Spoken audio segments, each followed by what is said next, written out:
Boy, ladies and gentlemen, it has been quite the last few days on Sportzwire Radio, and I think there is no better way to continue what we've had here in 2026 by talking with a man. We talk a lot on Sportswire Radio with a lot of bands from the past and this whole topic about putting out new music. And here is a band, and here is a man to talk about that band that has been at the forefront at putting out new music that has made me excited. Yes, it has made the mutton chops and the hair on my back stand up because we've got a band here right now in prime time on the brightest lights, the biggest stage that I want you to know about. I want you to hit a sub button for, buy music, follow, like, whatever you have to, because Bastion Rose is one of those bands that I promise you're going to love if you've loved the who's who of bands that have come onto this platform over the past year. And the reason that we're here with Austin right now is because of a man that, produced his latest album, Traces of Gold. Yeah, that guy, David Bottrell, we spoke about him a few days ago with Ali Jafari and the Shadow Modulus, but now we've got something right up our wheelhouse. I could go on and on and on about Austin. Austin, usually I get the WWE wrestlers on here and I do a long screaming intro, but you've got the pipes. I want to give you that opportunity, and especially for those that are listening and watching here in prime time on the brightest lights, the biggest stage, we are now formally joined by Austin Frink. He's the front man and also plays guitar for the band Bastion Rose, which has a brand new album out now, Traces of Gold. Austin, Happy New Year. Thank you so much for the opportunity and an honor to be with you right now today. Yeah, Happy New Year to you, man. Really, really happy to be here. Yeah, I've been looking forward to this one for a while. You and I spoke about this right before 2025 had ended, and I want to now introduce you and talk about Traces of Gold. I mean, the videos are out there. Everybody's liking, sharing, and hitting the sub button for you. And now that the album's been out for a couple of months, talk to me about the overall reaction and the success of the record. Yeah, for sure. I mean, the reaction has been amazing from our fans, both new and old. We have new fans every single day. Lots of people reaching out saying they just discovered the record on Spotify or YouTube or wherever they get their music. And just I've had a lot of people tell me that's their favorite album of 2025, which obviously makes me feel great every time somebody says something like that. But, it's just we're already geared up for more of the same, man. Like, just want to keep writing. I worked with an engineer a long time ago, early on, making music, that told me, now you have your record. Don't do what most bands do and just sit around and wait for the limos to show up. So, it's never ending, and you have to do it just because you love to do it. So Traces of Gold is awesome. David Bottrell, he put his magic touch on it and helped us get it to the finish line in terms of just making it sound as good as it can. And the same holds true. He did our first record, Fate to Blue EP, as well. Yep. So all of our music to date has been produced by David, and we're ready to just keep moving, man. Absolutely. And I want to talk about David and talk about the overall success of the record in a minute. But I mean, 20,000 listens nearly monthly on Spotify. I mean, you've had 1 million streams previously in the past. You're almost at 60,000 subscribers on YouTube. I mean, talk to me about that, and how does that feel? It feels great. I think we've kind of, I have spent some time kind of, I guess, studying the platforms and studying the trends in the platforms, and like, nobody's coming to save you. It used to be back in the day, we all just hope for like a record label contract. Yeah. And it's like, that's not really the world that we live in anymore. No. Thankfully, I don't write and play music so that, it will explode and be, I'll become like famous and all that, like at the bottom of it. And I watched your interview with Gus G, and he said the exact same thing. Yes. Like, you have to just do it because you love it. And if you do it because you love it, then it really doesn't matter what happens, because even like all the notes that you get, you still come back and love music, and that's all that matters. So yeah, absolutely. No, totally. I think that's a good point. And I've had on a lot of bands. I had on LA Guns frontman Phil Lewis in the summer, and the band has played 100 shows in like a span of a year, and he was talking about the same thing. And I've had a lot of these different artists that have come on, and some of them have obviously had those record deals when we had record labels, but they say the same thing, that you got to stay true to who you are, stay true to the music, and you're more than likely not going to get rich at it. But what you've done, I think with this music is make honest music. I think I heard you say that somewhere in an interview not long ago. And I think this record, and I think what you've done here with Fade to Blue and now Traces of Gold is honest music that to me, it's going to stand the test of time. It's not a moment that somebody's trying to recreate or chase something. I think with what you've done here with Bastion Rose and the rest of the guys, I really feel like in now getting a chance to digest the record here, I feel like that's what you guys are, a band that puts out honest music. Yeah, for sure. And always will be, you know, it's like, there's no fun in trying to be a copycat. So Yeah. I've never been in a cover band, and I've never like written a song thinking, oh, I want this to sound like Led Zeppelin. I want this to sound Yeah. like Black Sabbath. I want this to sound like whoever. That just seems, I mean, to each their own for sure. But for me, that does absolutely nothing for me. Like if it's not honest, then what are you even doing? Because music should be a way for you to kind of dig into your soul and pull something out. And it makes you different. You know, the songwriter, Yeah. it's like it's a way to kind of discover yourself. You know, it's a tool for self-discovery. And then you get like the byproduct is that, you know, you create something maybe hopefully great to share with others that connect on a similar level.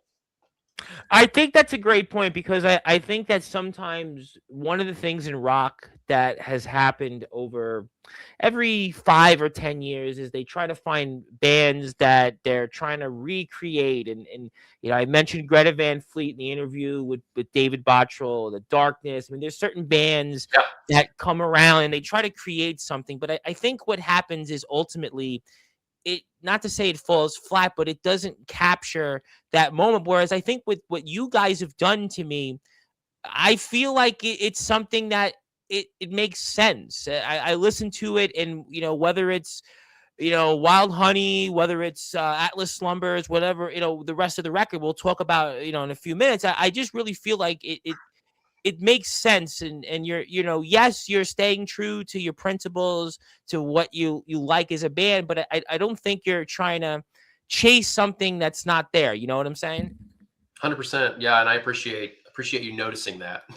No, trust me. I've had, you know, I'm big in, you believe it or not, the reason I got into the likes of, you know, Mr. Bottrell and all these names, I know you mentioned Gus G, and I appreciate that. I've had Josie Scott of Saliva. I mentioned LA Guns, Mark Farner of Grand Funk Railroad. I mean, it's a long list. Oh, But it's really, I didn't know you had. I didn't know you had. I had Mark Farner. I had Doug Pinnick of King's X. That was my first Cool. big interview, and I know Mr. Pinnick very well. His manager is a fan of mine, and the reason, but I didn't get to those bands just overnight like you. I got there through wrestling, believe it or not. So I know it takes time, and you've got to be true to yourself. What we always talk about in wrestling is you've got to connect. You've got to connect with the audience. You got to give them a reason. You got to give them something.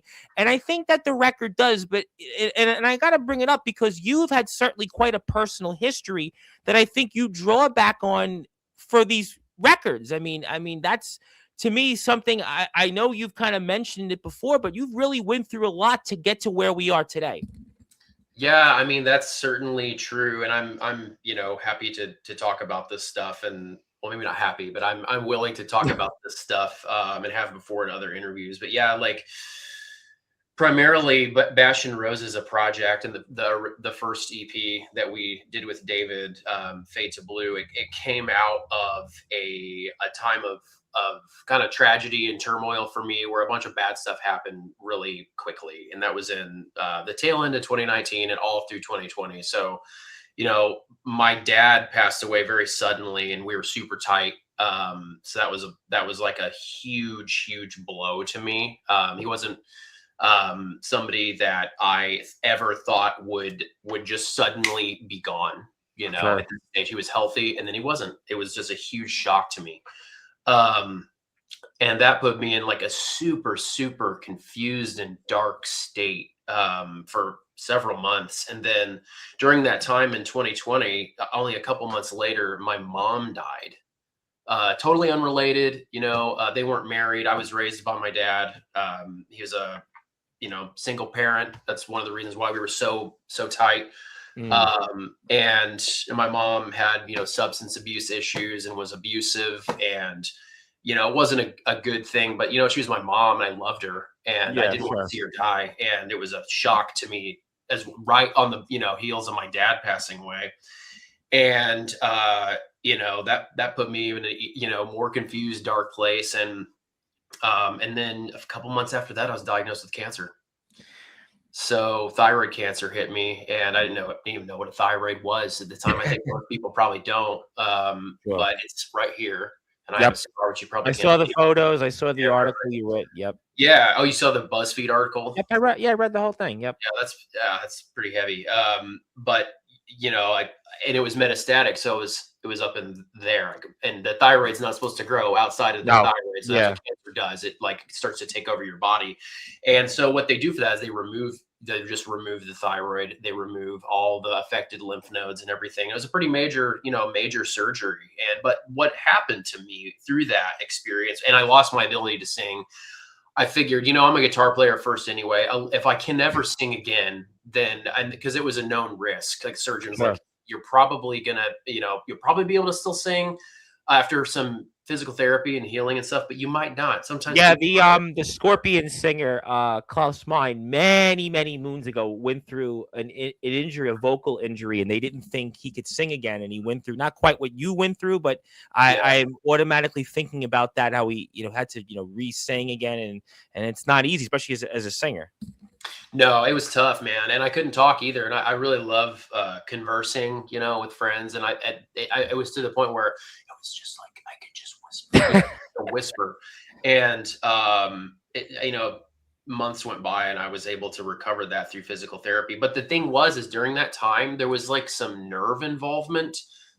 There's a nerve that controls your trap called the spinal accessory nerve, and that was involved because it went up so high, and it wasn't cut or anything, but it was irritated. Nerves don't like to be irritated, so my trap was paralyzed, so it was drooping down like that, and I couldn't hold my guitar like for more than 40 seconds or something like that. So it was like no music at all. It was just like I just hoped and prayed that I'd be able to, because it was such an important, and still continues to be such an important part of like how I integrate experiences into kind of my mind and my soul, and it makes me able to go on. It's like a very crucial tool in my tool belt for Absolutely. living. No, music is key. Music is very key. Yeah.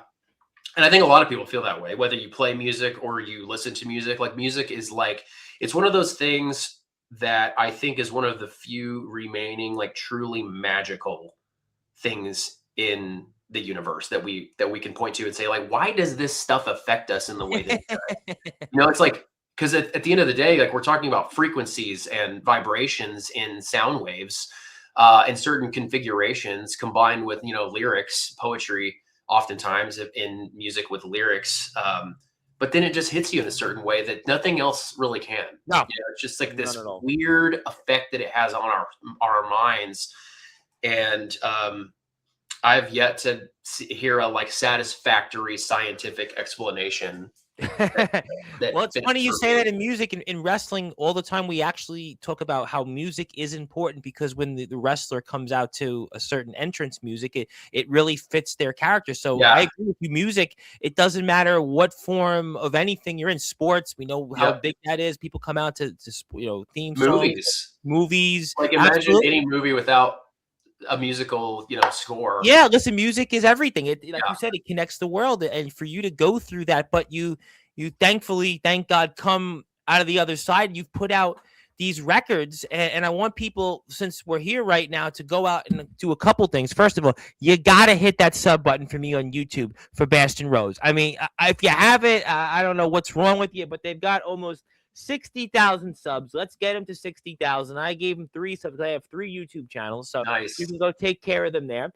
They've also got an Instagram page, but you got to go out there and give them a follow, because there where you can certainly find out what the band is up to and some other things, and especially Traces of Gold. Now that you can buy it, You can do that right here on Instagram, Bastion Rose Music. You can also go, I actually have the Shopify link, which I'm going to put up here right now because I do things a little differently. I know most interviews you've done, they just talk to you and, ask you about Tool and other bands you've been compared to, but I actually do this on a daily basis. So I'm going to put up the Instagram page Excellent. and then the Spotify page right here. And there it is. There it is right there. So if you, oh, that's the wrong one. Yeah, that's a little surprise I have for you, but I have it. There we go. Okay, there we have the Bastion Rose website. There you go. Perfect. So we'll put that up here right now. And yeah, I don't know why it's not popping up on my page. Okay, now it should pop up. Yeah, it's not popping up. Oh, yeah, okay. We have this here. There we go. Okay, so we have this, and we'll come right back to it because I'm having technical difficulties on the website. But okay, so we'll come back to that. I'll fix that in a minute. But I got to ask you, with 2026, what are your goals for the band here coming up? Yeah, so I mean, one of the things that we would like to be able to do is just play a lot more shows outside of our region. So that's something that's always been on the radar, but it has to make like economic sense. It's getting harder. I'm sure you've seen all of the bands talking about it over the last couple of years. Like, it's just getting harder and harder to make it like economically feasible, without just like bankrupting yourself. I mean, we want to go to all the cities where people are asking us to go. Like, we were talking before we joined, and people reach out to me almost on a daily basis saying like, oh, I just discovered Traces of Gold, or I discovered Fade to Blue, and I love your music, and I'd love for you to come to, Buffalo or Santa Fe or whatever, it's like all over the place. And also overseas, people are always like, there's a ton of people in Germany that have asked us to come to Germany, the Netherlands. Yeah, Germany's big right now in hard rock and heavy metal. Yeah. I just had David Ellefson a few weeks ago, and he was over there in Europe. And Germany is ironically where also Gus G as his new singer from. So yeah, I mean, Germany is a massive. And I mentioned the Scorpions, so I could totally see you guys in Germany. Yeah, it would make a lot of sense, I think. And so yeah, but like there's so much that goes into planning something like that, and you've got to have a team behind you, and that's something we just don't really have in terms of booking. And well, I'm available. I mean, if I'm available. Yeah, maybe you could sign, and maybe you could help us out there. Well, I know a lot of people. I mean, so certainly if there's something I could do, we could talk about it off the air. I mean, that would. Sure, but that'd be great. I think that playing out is important because, and I understand completely. And this is the website. We finally got it. For whatever reason, I couldn't open it, but now I have it here. Gotcha. This is where you can actually buy the record. You can do that at bastionrose.myshopify.com. That's bastionrose.myshopify.com. You can buy Fade to Blue, the EP, and you can buy the brand new album Traces of Gold. So you can do that and also buy a shirt from the band. And we apologize for the technical difficulty there, but I fixed it, and sometimes it happens. But yeah, it's funny you talked about the economical standpoint from the band and touring, because I get on a lot of these bands. I mentioned, LA Guns. I had, I mentioned Mark Farner, and I also had Mark Kendall of Great White. And what a lot of bands are doing is that era, they're doing these fly-in dates, meaning that they'll go and they'll play like back-to-back shows, but then don't play for a month. So it's hard, economically, to be on a tour bus and go and play 40, 50 shows in a 2-month span. And it's, feasibly in terms of all the costs with the tech and the support, the staff. So it's definitely a challenge that you have to navigate. But with the success of the band, we talked about 20,000 monthly listeners on Spotify, almost 60,000 subs on YouTube. Yeah, that's down because of the holidays, actually. I know. And you had 1 million streams. You've had 1 million streams. So the point is that you've got that built-in following where people want to hear you guys. So you're obviously now, which is a good problem to have. I mean, that's a very good problem to have right now. Yeah, absolutely. Yeah, and we do play live regionally often, especially in the summertime. And we love playing live, but it's just really just a matter of, we'd love to come to all the places that people are asking us to come. It just has to make sense. So in addition to the live thing, we're headed right back into the studio. I mean, like, that's, for me, that's like the underlying motivation to do anything at all. It used to be like you made a record and then you went on tour to like promote the record, and maybe there was like a really long, and bands still, like, I think most of the time don't do it kind of as quickly as I want to do it. Like at the basis of everything is like, there's so much music sitting there I demo all the time, demo quickly. I've got just so many songs that I think when produced by Bottrell or like when we go into the studio, you know what I mean? It's like you're able to give it that extra. I never make my demos are like sketches. It's like there's no point in like pushing too far. You just need to like get it to where it's like communicable to others. So it's Yeah, like, that's a good okay, point. That's a good point. yeah, so here's the demo. This is what it's kind of like, and then we get it to the end of the room for rehearsal, and we start workshopping it, or we take it into the studio and work with our engineer, whose name is Nico Albanese. He's very Yes. well known in this area, and he you know, he's to thank for these records, you know, probably as much as David, because and David and Nico have worked together on both of them. Okay. They like have these meetings where they start speaking this engineering language that makes you know, and so, you know, in terms of all of the, you know, work that Nico has done, you know, he has helped us get to the point where these records sound like they do. I mean, yeah, your records, and I could understand the whole point about demoing and constantly demoing. I had on a band, Dangerous Toys, their guitarist Scott Del Hoover. They just put out an album. They hadn't put out any new music, and you'll laugh, 34 years practically, and it was what they put out was a demo. It was all demos. I mean, they finally got it to where, yeah. So sometimes that's a challenge to put it out there and put it in from a demo and to put it out to release. But I think also just going back to the touring aspect, or even playing just maybe more shows outside of the Midwest, is that because now you've got songs that people know of, you have a catalog that you're starting to build. I think that's where it would be really interesting to go out and play different places, whether, like you said, it's in New York here, like I'm in New York City, whether it's in New Mexico, you mentioned Santa Fe, or anywhere else you might want to play. Germany was another place you talked about. I think because of now the arsenal that the band has, I think it'd be really interesting putting a set list together. Yeah, absolutely. Yeah, I mean, there's no lack of desire to do it.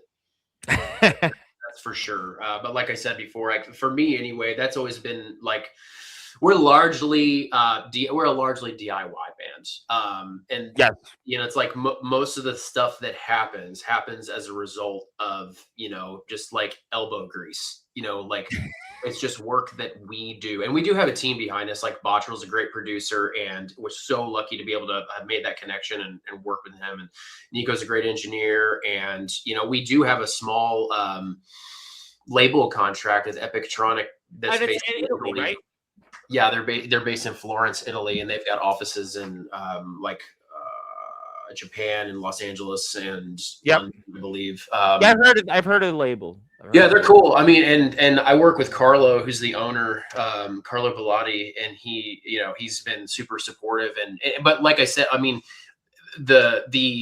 it's not like you get the contract and then that's the end of the day. Like basically, I know it's not the way it was back in the day where you got a 7-figure deal and here's the record advance and you'll pay Bottrell, you'll keep this, and then that's it. No, it's not at all like that. I mean, the record sales are far and few in between what they were. I'll actually even make you laugh. The last Metallica record didn't even go gold. I mean, it's not the way it goes. The last Bon Jovi record, it hits number 5 and then drops off the charts the next week. And then they put out a reimagined edition of it, Legendary, and it still only sells XY amount of copies. When I had Phil Lewis of LA Guns and their new album came out last year, it charted on the album sales chart, like number 40 something, but only the first week sales for physical was like 1,500. So it's not what it was, you know, back. Think about it. I mean, like we'll never go back to the time when to get the music you had to buy the record,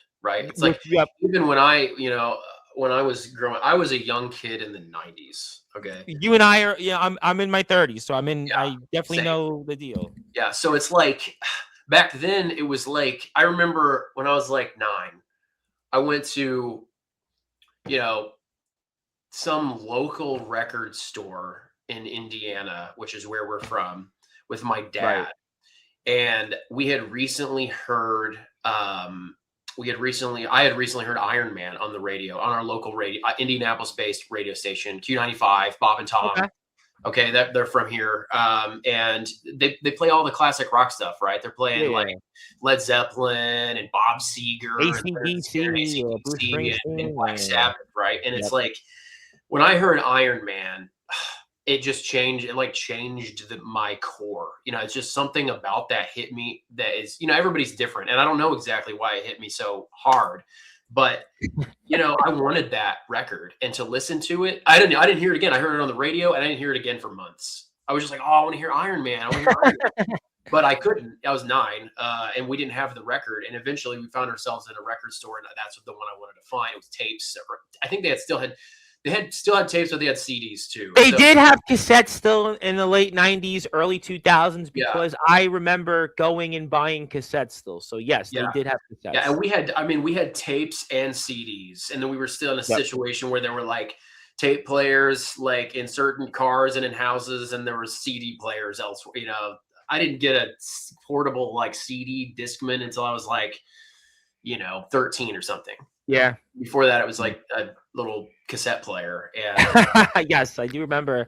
I remember that it was a big deal to get a CD player. But no, I mean, I think that obviously there's certainly challenges, but it's great to have a label. And I gotta come back to the new record for a minute because you know one of the things that David and I talked about was your music videos. I mean, your videos stand out, and you got to talk to me about making some of these videos and just. I mean, what has made these videos stand out? I mean, they're just so different from what I see anywhere else. Well, I put the YouTube up again and talk to me about Atlas Slumbers and some of the other videos we're going to go through. For sure, man. Thanks for bringing that up. We're super proud of those. And we have 2 more. Like we kind of have this like mantra or just like a self-imposed requirement that every song gets a video. So there's 2 left on Traces of Gold, and those are forthcoming, and they're in development right now. Right. Wild Honey will be next. That was the one I was thinking. Yeah, Wild Honey will be next, and so we work with a videographer that her name is Emily Flower, and she's based in the same town that we are, and she's done a lot of different work. She's made short films, and she's done a lot of commercial work, and we just, you know, met through, you know, shared acquaintances, and she came out and did photos for us one time at one of our performances. And then she came out and did video at one of our performances. And then we thought, you know, maybe we could do a music video. And then she put Coming For You together. That was the first one that she did. And that was from the first record. And that's made mostly of live footage from. Yeah, I saw that the other day. Yep. Yeah. So but then the next one was a little more conceptual, and then the next one's a little more conceptual, and then like before long, you know, it's like we kind of know we have a system in place to kind of like chase down concepts and like so what we do is we get together one-on-one typically, and we just hash out ideas. Like I have like a release schedule in mind, and I have like a handful of concepts I want to share with her, and she has the like videographer mind and the cinematographer mind. So she's like mapping my ideas to like the feasibility of like getting it done, right? Because like we can't have a budget that's out of control for all, like, it's not going to be the Guns N' Roses A Strange video that cost like $10 million, you know? Yeah, I'd like build a church out in the desert and like comes out the guitar solo. It's like, we're not going to be doing stuff. Yeah, it's awesome, and I'd love to like grow the budget and like the capabilities of the music for the music videos because it's so cool. I love videos. I always have. You know, it's like even back in the day. I always loved music videos. I always loved just watching those videos. I mean, you guys have kind of brought that back, though. Yeah, it's like because you can.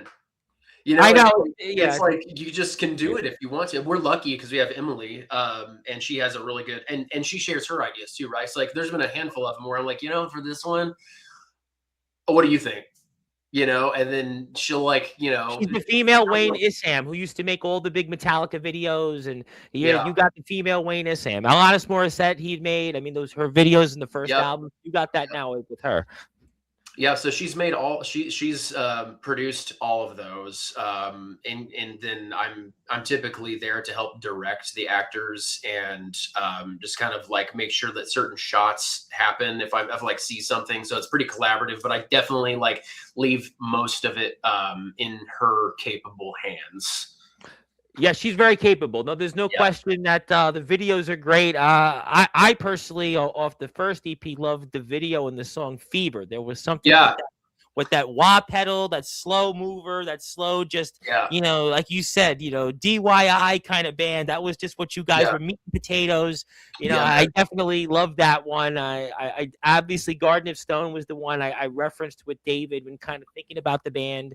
I mean, Cinnamon Fire was another one. I mean, they're just, really just they're in your face. And I think that's what yeah. like you said. Like they're definitely videos that tell a story and talk about the band. And we're very honored to have on Mr. Austin Frink. He is the front man, the man behind Bastion Rose. And Bastion Rose has a lot going on out there. Obviously, they've got a YouTube channel. Hit that sub button for me. I just put it up. You can also go to Bastion Rose Music on Instagram. Follow him on Facebook. Also, check him out on Spotify. You got to check him out. I have the Spotify link. Thank you, Austin Floyd. We're going to put that up in a minute. Also, Shopify page where you can buy Fade to Blue. Also, Traces of Gold, which is the new full-length album. It just came out a couple of months ago. You got to support the guys. The guys are great. We're very honored to have them on here. My name is the Reverend Tom Bryce, your voice, figuratively and literally, all music, all sports, and all wrestling matters. And if you're here on Sportzwire Radio, like, share, and subscribe. And we are certainly continuing to kick off 2026 with the one and only Austin Frink. Austin, I got to bring it up. I heard from the grapevine I saw on social media you were at Back to the Beginning there. I mean, you got to talk to me about that experience, my friend. I was at Back to the Beginning. That was maybe the coolest, most powerful thing I ever saw. It was just incredible. And I shared some clips of I my saw it on experience. Instagram. Yeah. I mean, it was so I'm in Bloomington, Indiana. So I flew from Indianapolis to New York, from New York to London, and then You would have let me know. Yeah. Yeah. Next time. Definitely next time. Yeah. And then got a car in London and then drove to Birmingham, which is where the show was, in Aston, which is the little town where Black Sabbath started, right? Yep. For Aston Villa, the football team plays, and it was at the arena. So it was all of the big bands were there, man. It was incredible. I had David Ellison. He played there. I mean, he was there. Yeah, I saw him. Yeah, I saw him. And it was mind-boggling, man. It's like Metallica and Guns N' Roses and Tool and Alice in Chains. Yep. And Hagar was there also. Hagar had recorded one of the super groups. There were a handful of like super groups that came out. It was like he played with Tom Morello, I think was with him. Tom Morello was there. Tom Morello was the music conductor. Yeah. So he kind of like put the whole thing together. Which he did a fantastic job. Like, I mean, if you just think about the logistics of some of that, there was never a break between music for longer than like 7 minutes. Okay. That is incredible. Like if you've ever seen, like, just like, imagine like, setting up a band and doing a sound check and then just like being on stage. They were doing that in like sub 7 seconds because the stage rotated. So like, it was like a big circle with the backdrops in the middle, like bisecting the circle. So the band's playing on the front half of the circle while behind the backdrop, they're setting up the next band. So first band is done, they spin it, and second band's already ready to play. It was just mind-boggling from a technical perspective, just putting on the event. But then everybody just played. So Anthrax was there, Slayer, Mastodon, Gojira, man, damn. Nuno Betancourt from Extreme was there. Oh, I think Steven Tyler was there. That blew my mind. I kind of knew he was going to be there because I was like, I had my like fingers on the pulse of the thing, right? Yeah. But it was a surprise. I mean, it was still a surprise. Like when he came out, I was like, "Oh my god, it's Steven Tyler!" It was just because he had vocal issues too. I mean, you knew about that, right? He did. And so when I saw him, and then I saw not only him because I figured he's going to be able to do something, but he just came out and he was Steven Tyler, dude. He was just he just rocked.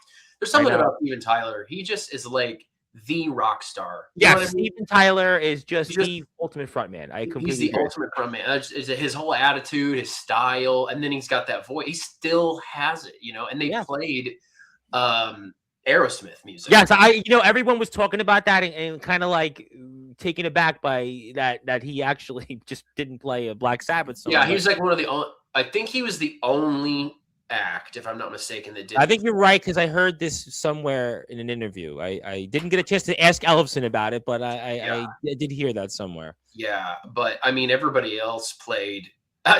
Into the Void got played twice. I saw, which I thought was pretty funny. I got it though because that riff is just monster. Yep. You know, probably two bands are like, no, I don't care. I don't care that another. Which I can't even remember who played it now, but yeah, it was just incredible, man. And then Metallica, of course, was there, and that was just incredible. And then when Ozzy finally came out, I actually didn't realize that he was going to do a solo set, like Ozzy solo music, and Zach played with him. Yeah, I think that was a big topic that people didn't know he was going to play a solo set and then a Sabbath set. Yeah, that was a big thing. It really got me, man. Like it brought me to tears. And we stayed all night, and the Black Sabbath came out, and it was just. I think the whole event, like the music started at like 10 a.m. and then it went to like 11 p.m. or something like that. And, saw every single band. It was, dude, I could go on and on and on. And I know because I got to promote the band still, but I mean, it's crazy because to me, what stands out most is it's obviously Ozzy. What a way to go out. And, a few weeks later, he passes away and then, devastating. What's for me, because I did a tribute show on this and I've had on a lot of wrestlers, and within a 48-hour period, it's Ozzy and Hulk Hogan. And actually, believe it or not, in wrestling, more of the wrestlers that I had on were actually more almost overwhelmed and taken back by Ozzy's passing rather than Hulk Hogan, because Ozzy, he meant so much to so many people. Ozzy, totally. I know people would say, oh, he bit the head off a bat and he pissed on the Alamo and this and that, but really, deep down, he was somebody that did bring people together. He was people. Yeah. He was somebody that bridged the divide for some of you. You talked about music, right? And music was one of those things where Ozzy, I've had wrestlers from different backgrounds you would never believe who were Ozzy fans. And I think that's what shows that, and again, I mean, Hulk Hogan's an icon, and I have the front page of Hulk Hogan in the New York Post's death and Ozzy's death. But to me, I felt on my platform, because I'm a wrestling and a music kind of platform at this point, I think the wrestlers felt more almost touched and sad by Ozzy's passing because of just what he meant. He transcended so many walks of life and so many backgrounds. Going back to what you said about music, and I think that that's a reason why that we really want to support you guys, and especially with Bastion Rosen. And I got to bring it up, kind of coming back to you guys, with all the support. I know you go back to the beginning, but you guys were mentioned in this little magazine called Spin and this other magazine called Metal Hammer not too long ago. Man. Talk about that, because that's that right there. I was going to talk about Ozzy. And we, of course, didn't know we were going to be in the Ozzy tribute edition of Metal Hammer, but like that's a big deal. I know it's kind of blurry, but I mean, I was just like mind blown by that. There's a whole kind of like write up, and our link tree and stuff is in there, and it just happened to be in the Ozzy. Nobody knew Ozzy was gonna die, so I knew we were gonna be in the magazine, but they pivoted their whole magazine strategy for the month because Ozzy, everybody did. All the music, of course, all of the music magazines had the Ozzy tribute issue that month. Yeah, obviously. What are you gonna do? I mean, he's to like what you said. I mean, he transcended music kind of. He became like an icon of the zeitgeist, right? Like they also invented reality TV. Like Sheridan. Listen, there's a lot of people that got into Ozzy first because of MTV Cribs and then the Osbournes. Right. I mean, there's a lot of people that didn't really know. Which I was already a Sabbath fan, and I loved his solo music, and then that just brought him into people's households as a dude. They had him at the White House Correspondents' Dinner that year in 2002. They had him throw out the first pitch and take me out to the ball game at Wrigley Field. You're obviously a Midwest guy, so he did so many different things that he transcended so many walks. Like, listen, he performed it in the WWE years later on SmackDown. He was at WrestleMania. Ozzy was just so different. He was generational, one of a kind, and you're in that magazine with him. I know that, and it still blows my mind. It's something I'm really proud of, for sure. I don't even really know what to say about it, other than I'm just happy and thankful to Metal Hammer. And they have featured us a little bit on their social media, and so did Classic Rock Magazine. I did see that. I saw Classic Rock Magazine. But yeah, Spin, they actually did like a review. One of their writers did a review and said that we were, what did he say? It was I think he was talking about Cinnamon Fire specifically. Yes. And he said it was in talking about between a Perfect Circle and Bad Company. Yeah. Which I was like, that's interesting. I've never heard a band that sounds like a Perfect Circle and Bad Company. I like the sound of that. That sounds awesome. And Bad Company, the Rock and Roll Hall of Fame being in there. I mean, that's obviously, a great thing. But no, Spin doesn't really go out of its way and promote hard rock leading bands. That's why, I thought that's true. In some ways, I think the Spin was a bigger deal because, there isn't many bands that I could think of that kind of get that recognition from a mag. Spin was always the alternative magazine. It was always the band, for example, Mr. Bottrell produced Rush, engineered Rush, I should say. And obviously, Rush was almost like antenna to Spin magazine. Yeah. So the fact that you guys get in there like that and get a reference of a crossover between a Perfect Circle and Bad Company, like I said, goes into the Rock and Roll Hall of Fame. I mean, that's a big deal. Yeah, for sure. And also just musically, I'm pleased with that comparison, even beyond the kind of accolades that represents, being compared to a big, really big bands. But both of those bands are so cool musically. Yep. I love a Perfect Circle. I'm a big Maynard fan. I'm a big Tool fan. I always have been. I've seen. Yeah, I hear a little bit of the Tool sound, admittedly, in there. I mean, I do hear it in some of the stuff. I mean, from the band, the influence. I mean, the sonically, not so much musically influenced, but definitely sonically. I don't know why, but maybe obviously David. I mean, David's probably the reason for that. Yeah, and it's also it starts with the riff, and then I think that there's more similarities in the guitar stuff than in really the song structures, because Tool is of course very progressive, and they got some weird timings, as I'm sure you're aware of. Weird time signatures, and we so far haven't done much of that in the catalog that you see that's been released. It's more I would say more conventional in terms of song structures. I actually came up with a term for you guys in Fade to Blue and Traces of Gold. And tell me what your thoughts on this term that I've come up with to describe your band. Aggressive rock. I don't say heavy metal. I don't say hard rock. The reason I say that is because I don't quite see heavy metal in the vein, you mentioned Metallica. I'm not quite seeing that, Metallica, Megadeth, but at the same time, I don't see it also in a way let's go modern and like a Creed or an Alter Bridge, or let's say even hard rock of the past, Van Halen, AC/DC. I see you guys as aggressive rock. I hear the keyboard references. Deep Purple gives me the Deep Purple vibe a little bit, believe it or not, Rainbow. But I hear the term when I think about Bastion Rose is aggressive rock. Yeah, I could definitely see that. And I of course love heavy music. Who doesn't? But haven't released much of that. It's no, I don't. That's why I don't see heavy. I don't see Metallica. I don't see I'm Ellefson, Megadeth. I don't see that. But I see anything. I would say, and the Metallica fans are gonna shoot me for this, but if anything, I love Load from Metallica's catalog. Okay, and a lot of Metallica fans all over Load, which is not cool in my opinion, because it's a great record. And I think if you're going to probably compare, the House that Jack Bell 2x4 was on there. King Nothing was okay. It was there's some moments, but it was definitely. I see what you're saying. If you didn't know about Ride the Lightning and Master of Puppets, and you just heard Load, you'd be like, "That's really." Well, you and I are 92. Yeah, well, you and I are in the same age range. So you're talking about you didn't grow up with Kill 'Em All. You didn't grow up with Master of Puppets and No, Ride the Lightning. I discovered those. Those came out in the '80s, and I discovered them in like after 2000. Exactly. Yeah, Because I exactly. bought the CD.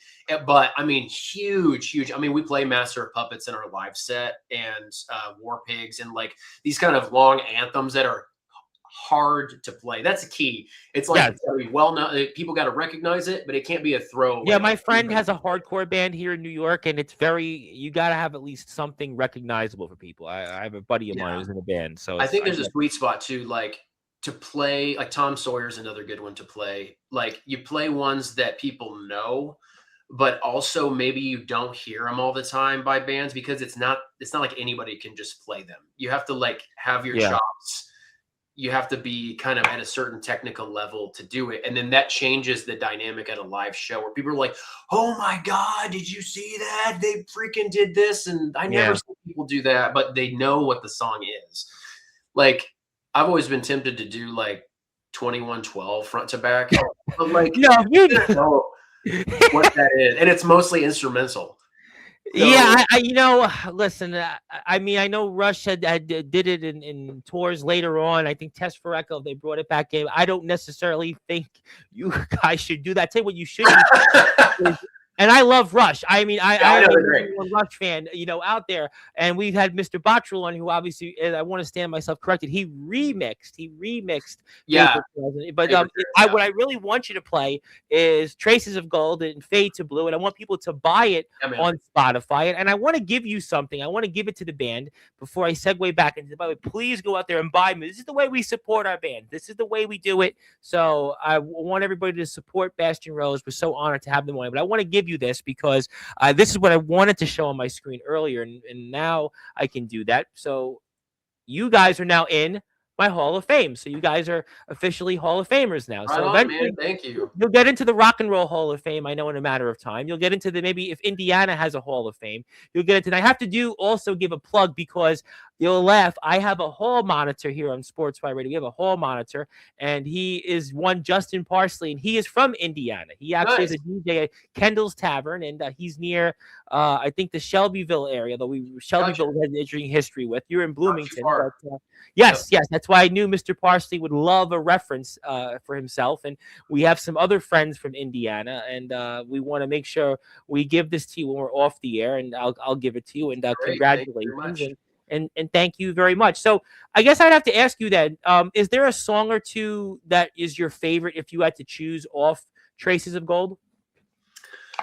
I know some bands don't want say I love them all, but is there one or two that stand out most for maybe people to check out? Honestly, probably it would probably be across a tie between Traces of Gold, the title track, which is much. I love that song. Thank you. That was a bit more ambitious and progressive, and it's like this statement piece. It's over 6 minutes long. It's like not a radio, a radio song. That was the last song off the album, if I'm not mistaken. It's the last one. That's right. Yeah. But it'd probably be a tie between that one and Parallax Garden of Stone. So Garden of Stone, Parallax was just part of Garden of Stone. Yeah, that was your intro into Garden of Stone. That's right. So when I think of Garden of Stone, Parallax is part of that piece. But I thought that it was beneficial to break them apart. And I actually do think they both stand on their own as well in out of context. So I was like, there's no problem doing this, especially for those who have the patience to listen to a record. Because you're going to hear it the way it's supposed to be heard if you listen to the record front to back. And that is kind of what I know some people will do. And then they'll be able to appreciate it even more than people that just are snacking on music on whatever streaming platform. Yeah. We talk. It's a big topic because I get on again a lot of different bands. I was talking about Doug Pinnick and King's X, and they haven't put out new music. They put out one album in 22, but they haven't put out much music since 2008. And it's a challenge, for certain bands. I mean, Mark Farner, conversely, wants to put out new music. He worked on a new record with Mark with his resume, he still believes it. Gus G talked about it, that I got to put out new music. I mean, I had on 100%. Josie Scott of Saliva, and he just put out like 3 new songs. So I think as an artist, you want to put out new music. And I got to go back to Bottrell, because Bottrell is the reason we're connected, but he's had so much success. Obviously, Tool, we think about those 2 big records. I mentioned Godsmack. Godsmack. I mean, Yeah. that was the Faceless. That record was massive. Right. Mastodon, Cody Eating Cambria. I mean, it's a long list, Peter Gabriel. But what does he provide sonically for the band, and anything else that has helped the band really grow? Yeah, so going all the way back to when I first started working with him a couple years ago, when we made Fade to Blue, I just sent him a demo, right? Like I found his email address, or his manager's email address, send him a demo of Coming for You. And a few weeks went by, and I didn't think I was ever going to hear from him, because just like Gus again said before, you get a lot more no's in this business than you get yeses. But eventually his manager circled back to me and told me he had listened to it and that he'd love to work with me. And I was elated. I couldn't even believe it.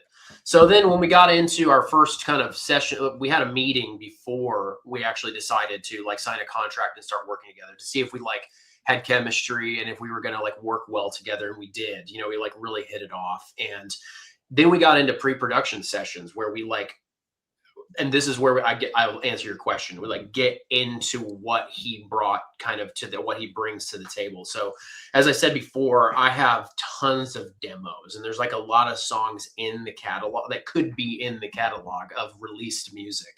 So which ones are the best ones? Which ones are the ones that go well together on a 4-song EP? He was involved from that stage on.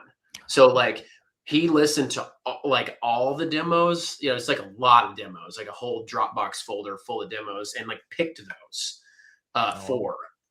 So that is a pretty big contribution right there in terms of helping to define what the band is kind of going to sound like, and what we're going to be sharing with people from the get-go. The only one for me that was kind of non-negotiable was Fade to Blue. I was I want the record to be called Fade to Blue, and I want this to be the title track, and then here's a bunch of demos, and then we worked together to figure out what are the other ones. So it was kind of all built around Fade to Blue. And I also knew that the record needed to start with Fade to Blue, because it's got this I imagine the needle dropping, and it's this Pink Floyd soundscape thing from the very beginning. But then, so he helped select the tracks as part of the pre-production process. Then we would have meetings where we would go through each song, and he would have already become a subject matter expert on the arrangement of the song. He knows the progressions. He knows the lyrical content. He knows, he just knows the song entirely by the time we get into the room to talk about the song. And so we have an hour or 2 per song, just going through all his notes about things that he likes and the things that he think could be improved. And for some of the things that he thought could be improved, he would have specific notes. He's okay, this guitar solo section, and this is an actual thing that happened with Halo Devil. So during the guitar solo in the middle of the song, it's in the bridge, basically. Yeah. I remember. He was this is cool, and it's a cool solo, but I'm hearing a different progression underneath the solo, and it goes like this. And he played it on piano, and he annotated it out, and I wrote it down. And I was okay, yeah, I like that. And then I think we workshopped that a little bit. And then I took that back to the band, and we studied that, and that became part of the song, right? So that progression that underlies the solo of Halo Devil is there because of David Bottrell. The solo was there, and it was the same amount of time, but it was a different progression. He had a different vision for that, and he's really good at that, actually, because he's a piano player. He's good at chord voicings that are underneath melodies. So that's something I've learned from him a lot. And then I took that specifically as a lessons learned and applied it to Traces of Gold. And I'll say through that record, his notes were way less involved. I think on Atlas Slumbers, which is number 1. Yes. The track. He was I love this. It's a great song to have be the first song on the record, because I thought it was the intro song. I was this is the one. Yeah. Drop the needle and hear Atlas Slumbers. starts with like the thunder, and then it's like Yep. the guitar comes in, and anyway, it was, and he was like, I think it's a great intro song. I don't have any notes. Like he didn't give me, and I took that as a victory. That's a big victory. Yeah, that's And a it very wouldn't have been that way had we not done Fade to Blue first, because I really did like learn a lot as an arranger, especially with regard to that specifically. I'll give you one more example on Halo Sure. Devil from Fade to Blue specifically. In the outro, he was like, in my responding to my demo, he was like, okay, so I don't have any specific notes about the outro, but it just feels like it kind of fizzles out. It feels like you don't really mean it. And that has stuck in my mind forever, because you know what? He was right. I didn't. It's like I got to a point in the demo where I was like, this is the demo, this is the arrangement, and it's got like your intro, verse, chorus. Like I'm really happy with all the melodies and the lyrics, and the solo's cool, and like all the things are cool. And at the end, it was like, I'll just play the chorus again and blah, it's over.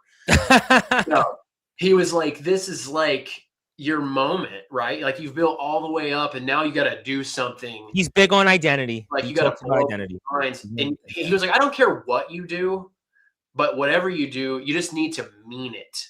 So that's a note. You know, that's a musical note, but it's not like a specific one. And I took that back, and the outro is like something I'm really proud of now, but it's because of that note. You know, it's like, because I took it back, I was like, okay, David, like in my mind, I was like, okay, I'm gonna blow your mind.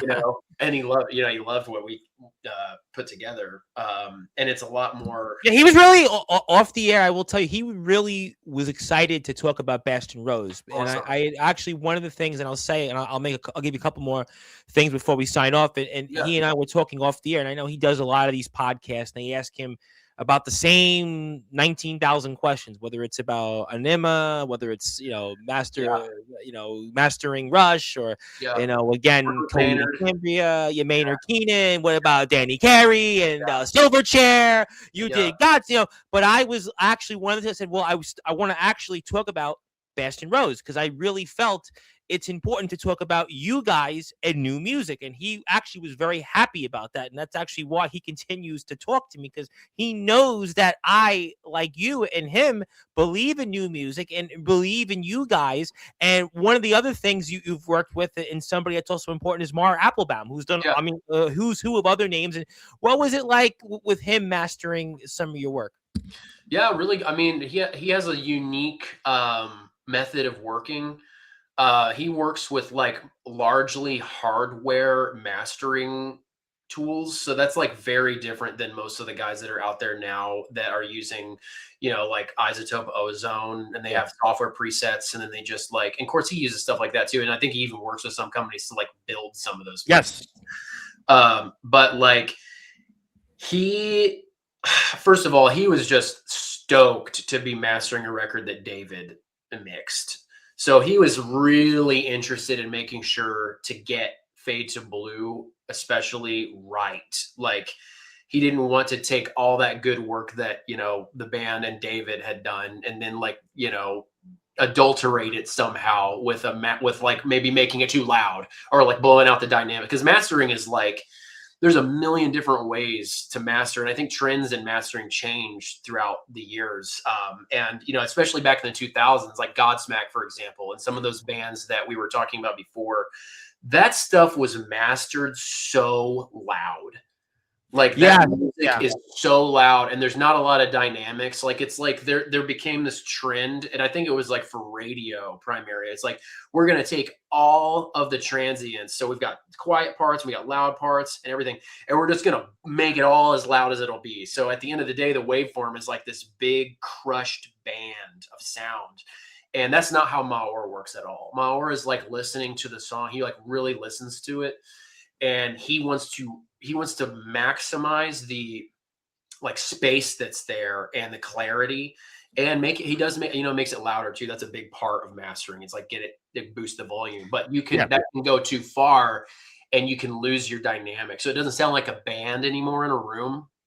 That's important to me, and I think it's important to a lot of us people that are it's getting more important too with like AI and everything being so Yeah, like yeah. artificial all the time. It's like, man, we got to stay true to this like analog sounding, rock band playing a rock song sound.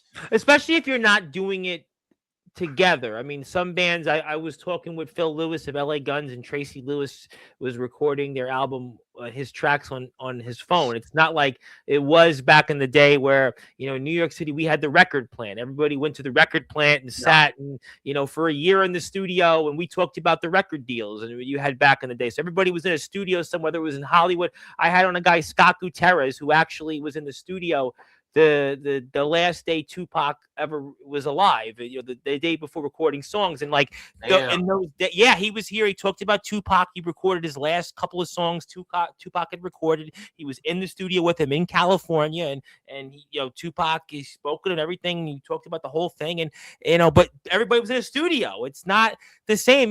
Pro Tools started it, but now we have all these tools on your laptop, and you can make whatever you want, and bands, it's a big topic. Bands could be replaced by AI, and that's why you guys have an integrity, and I think Mr. Applebaum brings that to the table, and I think that's why you guys have been so successful. And I got to talk about the rest of the band here, and Barrett on keys, and John and Steve, and obviously the other Austin and on guitar, and talk to me about them and how they shape the dynamic of man, absolutely. So it's kind of, I view it almost like a super group in a way, because Bastion Rose started as Blue Rising. That's right, Blue Rising.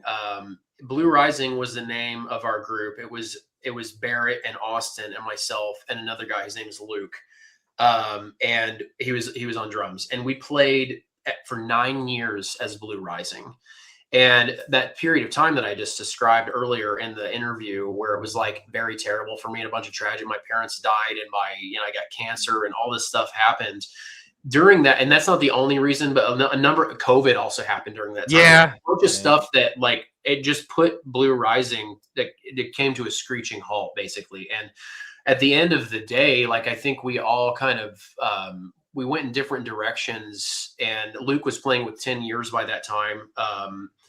And he was, on the road as a touring drummer with another group, and was very busy himself. And I think that, it gave me an opportunity to just go back into myself and write. It's like we were so busy with Blue Rising for so long. So anyway, eventually I started playing these, Fade to Blue and Fever and all these songs like I had written on my own on my Stratocaster. And I started playing with Steve and John, just a 3-piece. And we played for just a 3-piece for quite some time. And it really got my like energy back. It's like, it was the first time when I really started to feel like I could do it again, and that's when the name Bastion Rose, came to be. And then Barrett joined, right? And so you see how the super group started to join. Barrett was on bass in Blue Rising, but then he's coming over on keys, which is actually his primary instrument. He's a classically trained pianist, a very talented guy. And oh my God, his keyboard playing, and that's what I love about that. I've always been a keyboard guy, so I love keyboards, I think that it makes you guys such a interesting dynamic. And I like how you drew that Deep Purple connection, because that's what I've always thought too. It's like, that's what I felt in some of it. Like, I hear that Deep Purple keyboard. It's not the fancy Dream Theater. No, it's not like an 80s synthesizer. No, it's not the synthesizer. No, it's not that. Yeah. Even Eddie Van Halen did the synthesizer. No, it's got that Deep Purple, maybe Journey keyboard a little bit, definitely in that vein, but not like progressive, if that makes sense. Yeah, it's not like Yes. Yes. Definitely not that. Yeah. No. And then Austin Mudd is the other guitar player. He and I have been playing together since we were kids. Like, we grew up together, and I think we great player guitar around the same time when we were like 12 or so, 11. And we and then he joined the group as well. So we play, there's several Blue Rising songs that will drop into our live set on occasion. And it's all just, for me, it's like one linear story of music that's kind of punctuated by that time that we're talking about. And that's absolutely where it kind of bloomed and became Bastion Rose out of this, this other period of time. But yeah, so all the guys, man, it's like everybody's so easy to work with and good at their instruments. And, I really couldn't ask for a better group of guys to be playing with. And I think that that's exactly why Bastion Rose is in the Sportzwire Radio Hall of Fame. I think it's exactly why you need to see Bastion Rose, hopefully out to a city near you. And I'll talk about that off the air. A few things I'll get off my chest, and we'll figure out maybe we can help out there. But also, Bastion Rose is also on YouTube, Instagram, Facebook, Spotify. You can check him out even in places like Spin Magazine, Metal Hammer Magazine. And we are very, very excited about the future of the band. Their album, Traces of Gold, is out now. You can go to bastionrose.myshopify.com and buy it. You can also buy some merchandise. You can buy Fade to Blue. I highly recommend you do that. Before I get to closing thoughts, I always ask this question to people like yourself. And what advice would you give to anybody? Man, I don't know if I'm in any place to be giving advice. Oh, I think you are, because of what you've went through in your life to get to where you are today. Yeah. I mean, you've definitely went through a lot to get to this point. And I think that you always have something to share that somebody may take away from. Yeah, well, I appreciate that. And I guess I'd say, I guess what I would say is that no matter what, just keep moving forward, because we're destined to have really bad times in life. It's the nature of living. I thought for a long time I was like cursed or something. Like, why are these bad things happening to me of all people? But it took me a while to gain the wisdom and understanding that like they weren't just happening to me. And there's so many things happening at all times. Like there's people all over that are having things much worse than what's happening to me every day somewhere on earth. And throughout a given life, you are destined, in everybody's life, you're destined to have difficult times. Like you're going to experience tragedy, you're going to experience pain. And I kind of hold on to that mantra, like this too shall pass. And also that like through dark times, good things can actually come of that. So, but you have to be persistent, and it's not even necessarily you have to do anything. You just have to like hang in there, because time maybe doesn't heal all, but it certainly makes it a lot easier. Yeah, we're talking about that. It's funny you brought up time, because when I had another one of someone who's worked with David and Ali Joffrey from the Shadow Modulus experience, he talked about time. He said time is valuable. You've got to use it. And he talked about that when I asked him the same question. It was kind of funny in a way, even though you guys aren't connected at all, but he had brought up that point of time. So I think that really is good advice. And I really think that we're excited about the future of the band. And before I get to closing thoughts, is there anything else you want to say or anything else that you want to promote upon that we haven't touched on today? Yeah, I mean, I would just say thanks to everybody, especially, it being the new year. Just thanks to everybody who's listened and streamed and bought the records. I just like sent a whole stack of copies of Traces of Gold yesterday. And people order every day, and that's just like super, super helpful. All the support, interacting with us and becoming kind of part of this thing that we're building is just like, it's really validating, and it's definitely gas in the tank to keep going. So it's just a big thank you to everybody. And thanks to you for having us on the podcast today. Oh, my pleasure. Listen. Oh, and one other thing I want to say is because I was pretty jacked up that you had Gus G on, and I wanted to show you this. Like, this is the Gus G guitar. Oh, yes. This has been on my board on occasion, on and off, but it's just like a badass, like it's like his version of a Tube Screamer. Yes, I'm very aware of that. I'm wow, you were really blown away by coming on. Yes, I've had some success, and I actually have more stuff from his band coming up. I can't say what, but yeah, I mean, I had David Elfson a couple weeks ago. I had Josie Scott of Saliva. I mean, I've had some really good bands. Yeah, I've had Doug Pinnick at King's X. That was actually one of my favorite. Mark Farner. It's funny. I'm like you, where I went out to a bar. My mom sings in a band, and nice. I went to the bar, and people were like, they were like, oh, you're that guy. And I'm like, I was like, yo, I saw you interview Mark Farner. And so I know you're saying about, you're starting to get the buzz, but you now want to make the next jump. But I have a great feeling you're going to make plenty of great moves, and I hope that you'll come back on here anytime. And we want to thank, obviously, Mr. Bottrell for the opportunity in connecting us. And I want to pass the baton to you for any closing thoughts, anything else you want to plug, share, or say, and the floor is yours.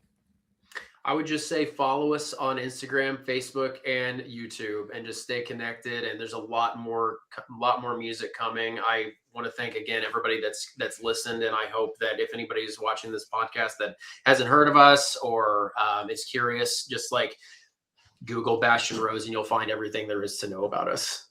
I'm going to tell my hall monitor, especially Justin Parsley, who is in the state of Indiana, Yeah. that he needs to, for his DJ set at Kendall's Tavern, to play Bastion Rose. Awesome. Yeah, I'm going to make sure of that. I'm going to make sure my hall monitor knows that. But nevertheless, yes, please follow Bastion Rose on Instagram, YouTube, Facebook, Spotify, TikTok. You can check them out a little bit. They're also on bastionrose.myshopify.com is where you can buy Traces of Gold, Fade to Blue, the EP. Also buy a band shirt. Check them out. We will certainly see a lot more of them coming up. Stay tuned to their social medias for more information. And my friend, Happy New Year. Thank you so much for all you do for the music industry. Thank you for all you do for music and everything else that you have continued to do. And I really look forward to the future of Bastion Rose, and hope to see you play out here one of these days. That sounds good, man. Thanks to you. You got it. That is the one and only Austin Frink. He is the man behind Bastion Rose. He's the front man, also plays some guitar. My name is the Reverend Tom Bryce, your voice figuratively and literally with all music, all sports, and all wrestling matters. If you're here on Sportzwire Radio, thank you so much for tuning in. Please support the band. Hit the sub button for them on YouTube. Hit the sub button for us, and we'll be back here. And until then, good morning, good afternoon, good evening, wherever you are, on the number one global radio station that is Sportzwire Radio, where all music, all sports, and all wrestling matters. To everybody, Happy New Year, and we'll see you later.